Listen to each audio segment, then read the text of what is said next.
बिस्मिल्लाहिर्रहमानिर्रहीम। हज़रत हज़ीफ़ा रज़ियल्लाहु अन्हु इरशाद फरमाते हैं कि नबी करीम सल्लल्लाहु अलैहि वसल्लम को जब कोई सख्त और परेशानी आता था तो नमाज की तरफ फ़ौरन मुतवज्जा हो जाते। पैगम्बर सल्लल्लाहु अलैहि वसल्लम अपनी ज़िंदगी में कोई भी तकलीफ़ की जो बात पेश आ जाती तो अल्लाह के घर जाते, तो नमाज को पढ़ते, अल्लाह से मदद चाहते। अल्लाह की मदद से इंसान को भला हो जाता है। पैगम्बर सल्लल्लाहु अलैहि वसल्लम को भी जब भी कोई तकलीफ़ पेश आती तो मस्जिद के तरफ जाते, यानी अल्लाह के सामने खड़े होके नमाज पढ़ जाते।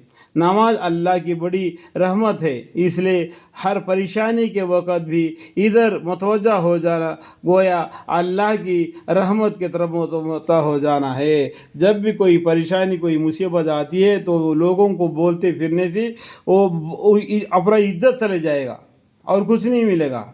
लेकिन वही अल्लाह के सामने खड़ा होकर अल्लाह की तरफ मुतवज्जा हो जाए तो अल्लाह उसको राहत बता देते हैं। और जब रहमत इलाही मादा मददगार हो, अरे अल्लाह अगर उसका मददगार हो जाए तो फिर क्या मजाल है किसी परेशानी कि कोई बाकी रहे। बहुत से रिवायतों में मुख्तलिफ तौर से ये मज़मून वारिद हुआ है। साहबा करम रज़ियल्लाहु अन्हुम आज़माइन जो हर कदम पर हुज़ूर अक़दस सल्लल्लाहु अलैहि वसल्लम के तबा फरमाने वाले हैं। पैगम्बर सल्लल्लाहु अलैहि वसल्लम के बाद में साहबा ने भी यही तबा फरमा दिया। उनको भी कोई भी परेशानी हालत पेश आती है तो नमाज के तब मुतवज्जा हो जाते हैं, अल्लाह से शिकायत करते हैं, अल्लाह उनके मददगार बन जाते हैं। अल्हम्दुलिल्लाह। इनके हालात में भी ये चीज़ें नकल की गई है। हज़रत अबू दरदा रज़ियल्लाहु अन्हु फरमाते हैं कि जब आंधी चलती आंधी चलती तो एकदम गुब्बारा हवा चलती बारिश हो जाता है तो हुज़ूर अक़दस सल्लल्लाहु अलैहि वसल्लम फ़ौरन मस्जिद में तशरीफ़ ले जाते थे और जब तक आंधी बंद ना हो जाती मस्जिद से ना निकलते। इसी तरह जब सूरज या चाँद का ग्रहण हो जाता तो हुज़ूर अक़दस सल्लल्लाहु अलैहि वसल्लम फ़ौरन नमाज की तरफ मुतवज्जा हो जाते। सूरज का और चाँद का जो ग्रहण हो जाता है उस टाइम पर भी नमाज का एक है।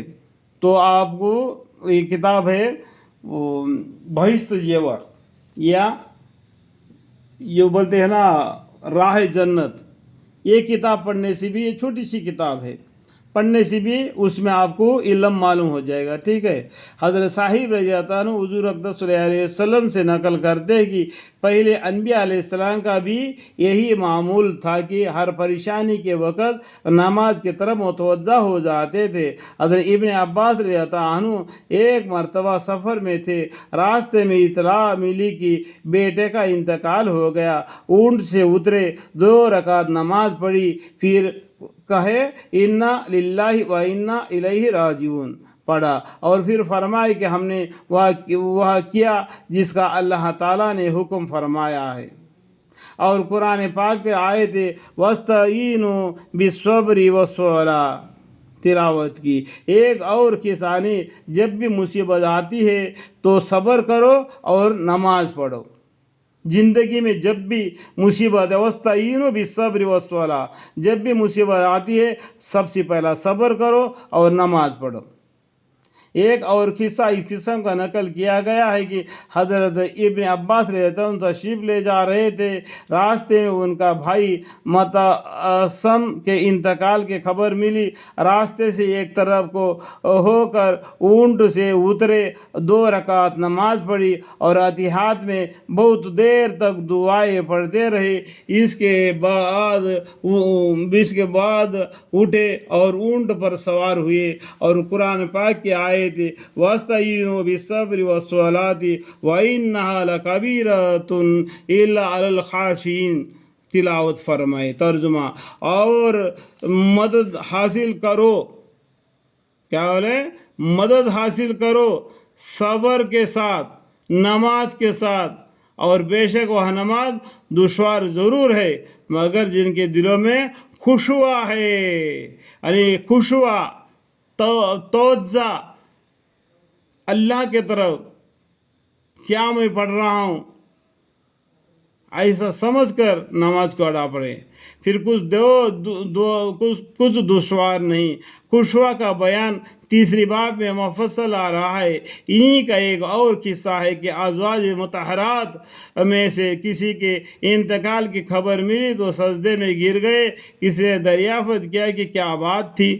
آپ نے فرمایا، حضور اقدس صلی اللہ علیہ وسلم کا ہم کو یہی ارشاد ہے کہ جب کوئی حادث دیکھا تو سجدے میں یعنی نماز مشغول ہو جاوے۔ اسے بڑا حدیث اور کیا ہوگا کہ ام المومنین رضی اللہ عنہما کا انتقال ہو گیا۔